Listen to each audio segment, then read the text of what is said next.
All right. So hello, everyone. My name is Pranithia Harmon. I'm going to briefly introduce myself. I have been gardening for pretty much all of my life. Started a business in 2020, just like a lot of people did during the pandemic. And I started because I have a lot to share. I wanted to make sure that the people I saw growing things, but they were dying, that they had some help. And I was like, wait a minute, well, I know a little bit about it. Maybe I could start a business and share it. So I took advantage of the opportunity that came across during the pandemic, and it was life-changing. And now I'm here in business, excited and just ready to help people start their garden. If you heard that little shake, shake, shake, that was my dog joining me under the table. All right, so we are going to start. Today's topic is vertical gardening. This gives you the opportunity to use the space that is above you. I won't be before you long talking about this topic, but it is definitely one that deserves some space because we're actually going to be using the space above our raised beds or above our pots. So let's go ahead and talk about that. All right, so in today's lesson, we're going to cover the topics of what is vertical gardening, the benefits of growing vertically, the how-tos, the results, and then we'll get some resources and information that will help us as we move forward with our own gardens. All right, so you guys know I love quotes, you know, from all of the series that I've done. If you follow me on any social media platform, I'm like a quotes-driven girl. Quotes are the closest thing you get to like having that mantra for what you do. Even in my office space, I have different little things posted on the walls, just gentle reminders of, you know, motivation and success and wealth and things that I want to do, motivators, encouraging messages, just some inspiration for me. So this is for you guys. It says, a gardener learns more in the mistakes than in the successes. A lot of times when we are successful at something, we got that tomato to grow on our tree and on our plant, and there's, you know, there's nothing more. We feel great about it. But what did we learn? And that would be the question. If everything went well from start to finish, there was nothing to learn. So it's good that a pest comes and starts to chew on your leaves, or the tomato has a tomato root rot, or the tomato doesn't grow at all, it's stunted, or things are so small, or, you know, all of those things help you gather and go out and seek and search for resources and answers to your problems, which means you get to learn. So in the mistakes, purchasing the wrong plant for your area, or not watering it properly, not putting it in the right soil, not providing the right conditions, all of those mistakes, even though, you know, for me, gardening, there are no mistakes, just experiments. But in this case, with this quote, all those mistakes you learn from. That's the whole point. And this quote is by Barbara Dodge Borland. All right, so let's get into vertical gardening. So the question is, what is vertical gardening? Vertical gardening is, like I said before, using the space that is above you, or above your raised bed, or above your pots. So all of the things you'll see today are definitions that I made just from my experience with everything. So vertical gardening is a way to use the vertical space, such as trellis systems, hanging baskets, stackable planters, shelves, fences, or any other medium to grow plants above ground or overhead. So you'll see throughout today in this presentation that there are many, many ways to grow vertically. You'll see a lot of examples that I'm going to share. Some of them that I do myself and I've tried, and some of them I'm aspiring to do this season. So fingers crossed. And if you are doing any of these, using any of these types of systems, go ahead and put that in the comments, put that in the chat box. Let me know that this is what you're doing in your garden. I would love to see pictures of it. And I will tell you how at the end you can actually tag me in them on Instagram, and I'll be able to see them and share them. So let's go ahead and jump right into the next one. We want to know the benefits of growing vertically. Like, what's the point? I'm going to do something. I'm going to take this extra time. I'm already stressed about picking out seeds. I'm already stressed about planting these plants, making sure it's the right time. There's so much stuff involved in just planting in my raised bed alone. If I devote time into growing vertically, what will I get? And we are a results-driven nation of people. And we want to know if if we should even do something like this. Is this something worth committing to? I'm going to tell you the answer is yes. The benefits of growing vertically mean that you have natural shade provision for your low growing plants. So if you grew something like broccoli, and we know broccoli can get upwards of 14 inches off the ground, maybe even 18. Leaves are sprawling wide, maybe 12 to 14 inches wide. That's tall enough and wide enough to umbrella some low-lying plants like your lettuces that are growing. Even it may even house a little small cabbage, or you can grow radish underneath it. So it sometimes your plants that are growing upwards can also help with those plants that are growing low lying. So you get that natural shade. In this case, since we're talking vertical growth, we're talking about things that we would trellis up, like cucumbers would grow on a vine. Most varieties of cucumbers grow on a vine. Think about beans that grow, or peas that grow on a vine.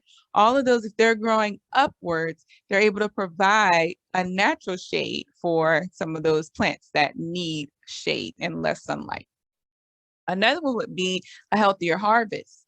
So if you are keeping your fruit mainly off the ground, or your leaves from touching the soil, that's the place where we wet the most. The rain, rain gets to it and it can get on those leaves. It can cause diseases, and pest damage can hit those bottom leaves.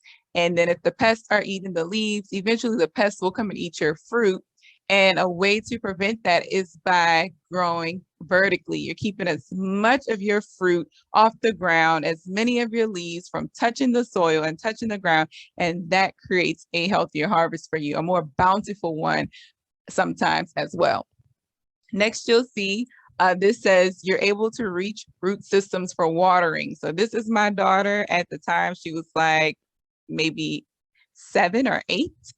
And she's pretty tall for her age, and now she is 10. She'll be 11 soon. So this is her in the picture watering our roses, which are now outside. Because I did not cut them back, I didn't know much about roses when I bought them. I just knew I wanted roses in my garden to put in my own vases inside my home. I did not want to buy roses anymore. And so now these guys are outside, same pot, towering roughly, I'm 5'4", well 5'3", and they are about 6 feet. And the pots touch the ground. I'm sure that their root systems are touching the ground now, and they're almost about 6 feet tall. They're taller than they're taller than my husband. So yeah, these babies have grown. I'm gonna cut them back. They have enough leaves on them and enough buds on them to produce flowers at a lower level of the branch and stem. That's what I'm gonna do. I'm gonna cut them back just a little bit. But I'm excited that they continue. They have not failed me yet. I've had them since we've lived in this house. We're going to have 5 years, and they'll be 5 years pretty much with me. So I'm excited about them. But like I was saying, I digress. But like I was saying before, you can reach the root systems easily for water, because now your root systems are not covered with a leaf or covered with any fruit laying on the ground, like cantaloupe might lay down there, or squash. All of those things are up off the ground. So now you have space for that root system. Next is just more space in general. If you look at this picture, you'll see that they put some trellis systems on the backs of each of their raised beds. So it's like 4 or 5 beds across. Each bed has its own screen behind it, its own trellis screen. And now things can grow at the back of the bed, going upwards, and then they also have space still at the fronts of their bed. So they did not use as much space. They have even more space to grow more things. You see this picture with pots. It says easy reach. So if you're growing in pots, technically that is off the ground. That's a vertical option. And then if you add bamboo sticks per se, or a tomato cage in there, all of those things, those will keep you growing upwards. So now you're using more space. So you're not just settled for or have to settle for the things that are growing in your pot. You can also take advantage of the space that's above that pot.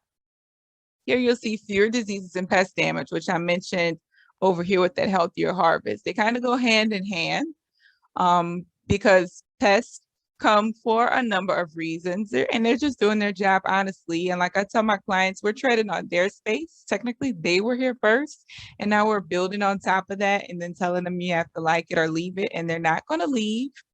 So it's better to use preventative measures if you can. And the most natural preventative measure is to grow in abundance, grow more than enough so that they can have some and so can you. There is something, wild tangent, called decoy garden or decoy planting. And that's where you just plant a certain, the crop that they might be attracted to the most. You plant some for them. And then on the opposite side of your garden, in another raised bed, in another place, you have food for yourself. So while they're over there eating the other cabbage, now you have full growing cabbage just for you that they aren't even aware of. I mean, how far really can bugs travel if they don't have wings? They gotta crawl everywhere. So you get to get away with little things like that. And they're happy because they're eating. You're happy because you're eating. So it's a win-win. The last one on this is larger growth. When you grow vertically, you give your plants more space to develop and grow.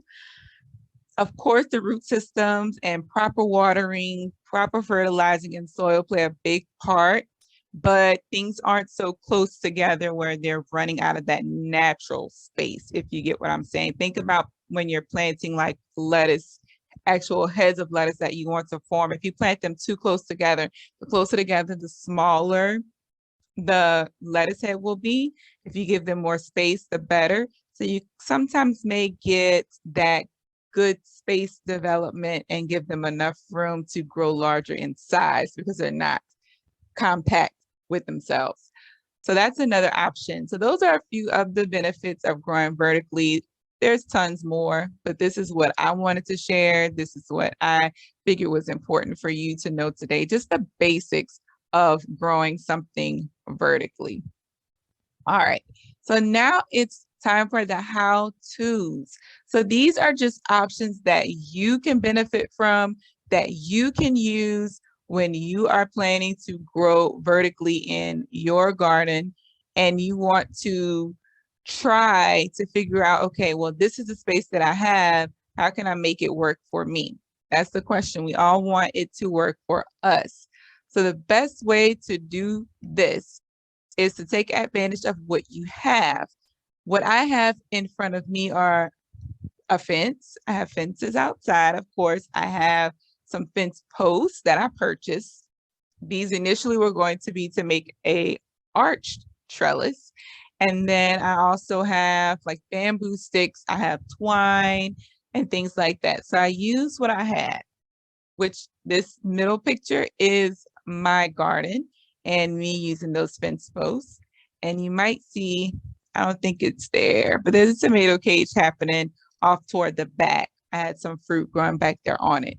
So I put in the description 2 fence posts with twine wrapped between. And all I did was kind of go back and forth with the twine in a zigzag fashion with the hopes to weave my tomato plants through. It wasn't the best idea. I got this from another YouTube gardener. They trimmed their tomatoes plants down to 1 stem, and they were growing these in a greenhouse in a more massive scale. I ended up with these tomatoes by accident. Some of them belonged to a client who didn't reach out to me fast enough, and I had to plant them because they were going to die. So I planted them in my garden, and that's how I ended up with like all of these tomatoes. It was not very, very successful. I got like 1 or 2 tomatoes from it. I won't be doing this method again for tomatoes, but I also realized I like my tomatoes to just grow wild and free. Like I don't want them to have like a certain, that's why I don't buy determinants. That's for another class. I buy indeterminates because I want them to grow as big as they want to grow and be as happy and just do what they do and give me tomatoes. All right, so this one on the left, you'll see this is a balcony. They actually have tomato cages. You can see them pretty well in this picture.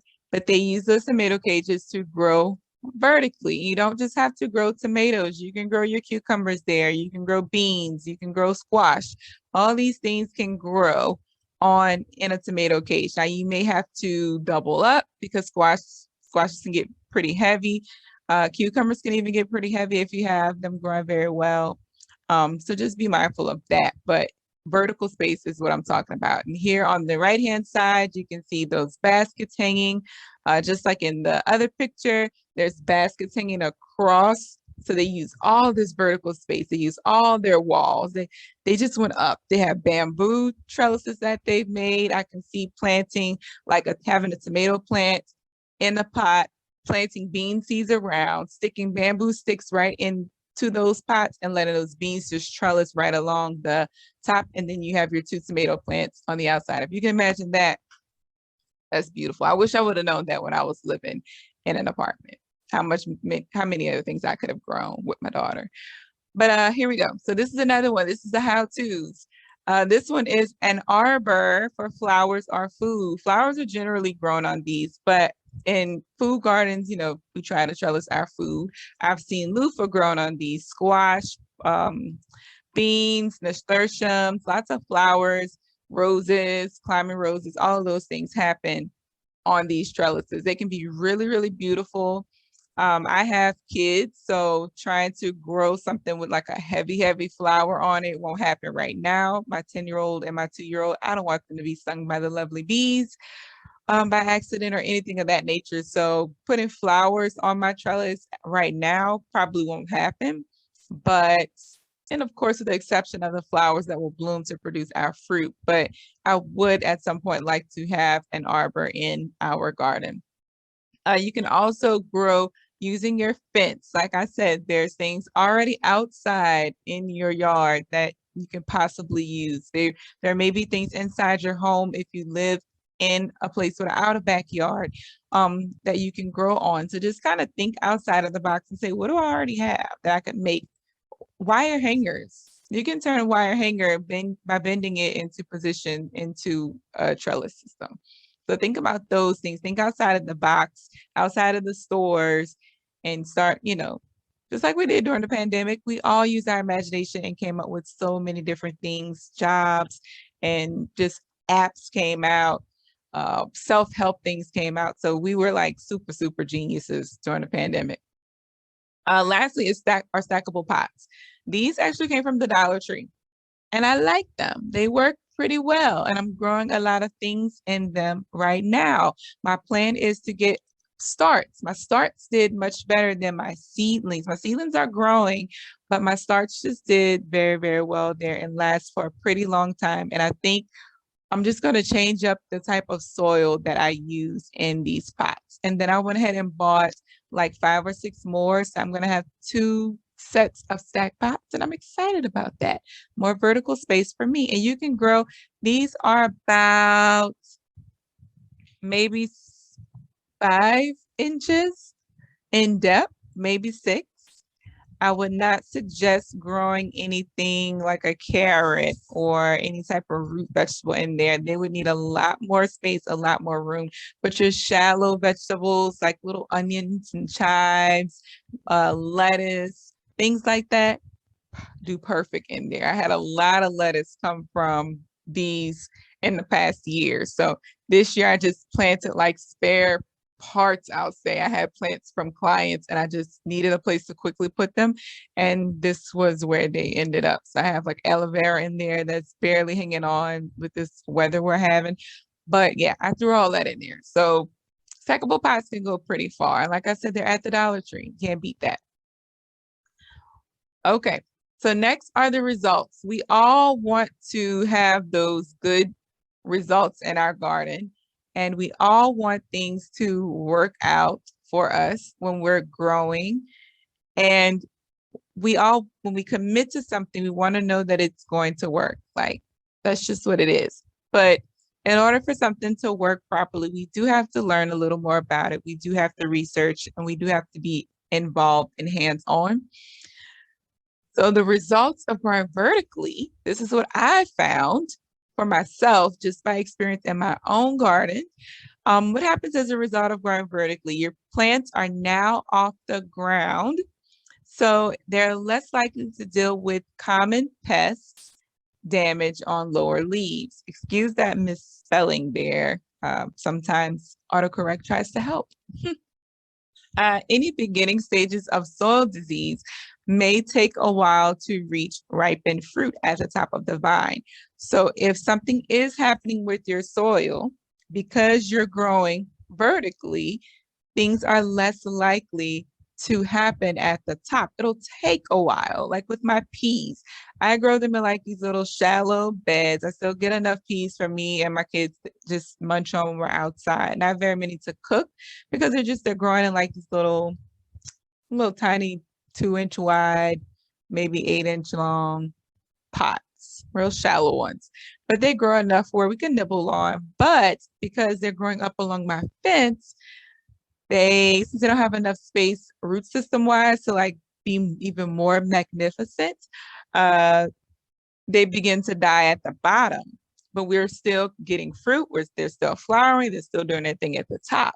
So by the time whatever's happening at the bottom and they realize, oh, our root systems are dead, it takes so long. We're still getting like peas off the top of them as the bottom dies. So you have that little chance, little window to grab those ripening fruit at the top.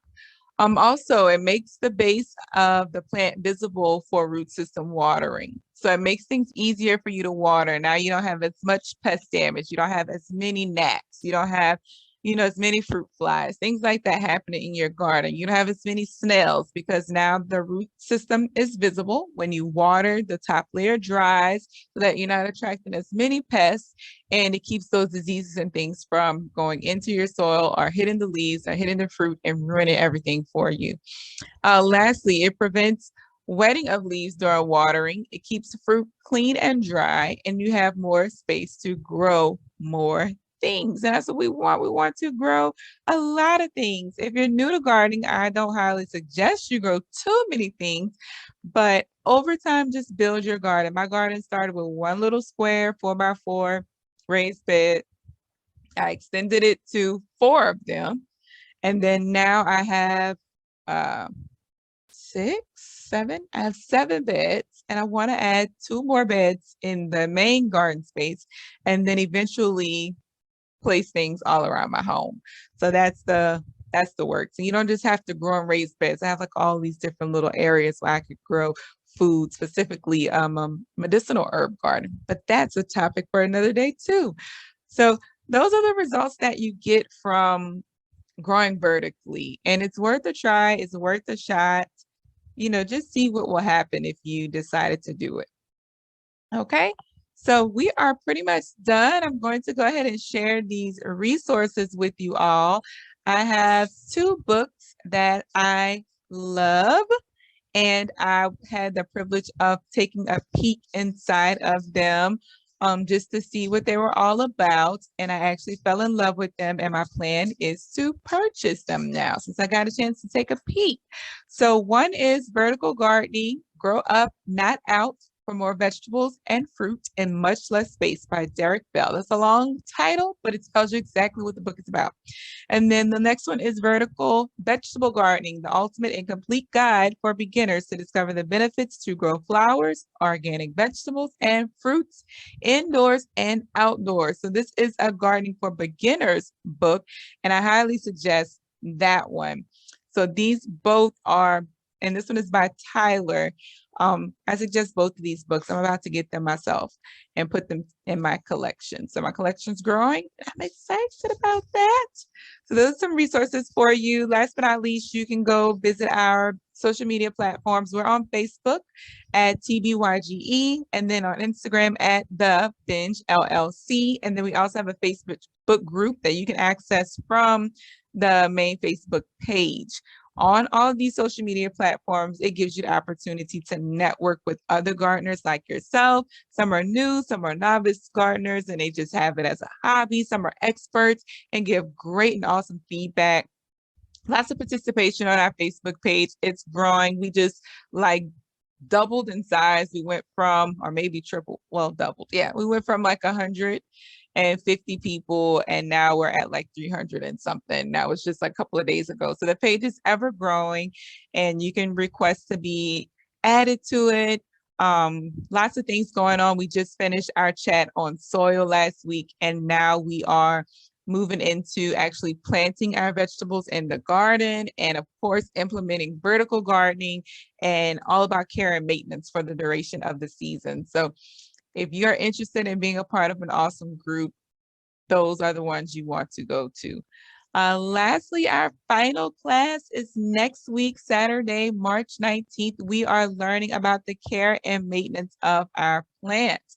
So we went ahead and grew all of these wonderful seedlings. And now with winter out of the way, spring moving on in with this last little snap of cold we're all getting, at least in my zone. I know a lot of places are still dealing with snow, but for me, I'm hoping that this is it so I can put my seedlings out there. They are just like waiting they're like on their last leg, like, Mom, this is our last week. We won't be able to make it another week inside. So they're ready to go. I've hardened them all. The fan is going to help them strengthen their stems, and I'm just ready to put them outside so that they can give me some beautiful fruit and my family can enjoy them. So I really hope that you guys take that time to come to our March 19th class. You'll see me planting these babies in the ground, giving some away to family and friends, and just having fun with the spring season and what's to come. So thank you guys for joining me. Let me stop sharing this with you guys. You can see my big, beautiful face. So thank you for joining me today, and I can't wait to see you next time. And remember, go to those social media platforms. And if you want to have some support as you move through the spring season and start your process of growing, you can go to my website, www.thebinge.com. That's BYGE.com, and book a consultation. I am currently going to do 10 minutes for free of a consultation. You'll get a coupon code for that if you go ahead and sign up. And I'll be doing that from the next week of March all the way probably to the end of March. So maybe for the next 2 weeks, I'll be offering this 10-minute session to everyone if they want to just ask those questions, they want to just chat and talk about the next steps in their gardening process.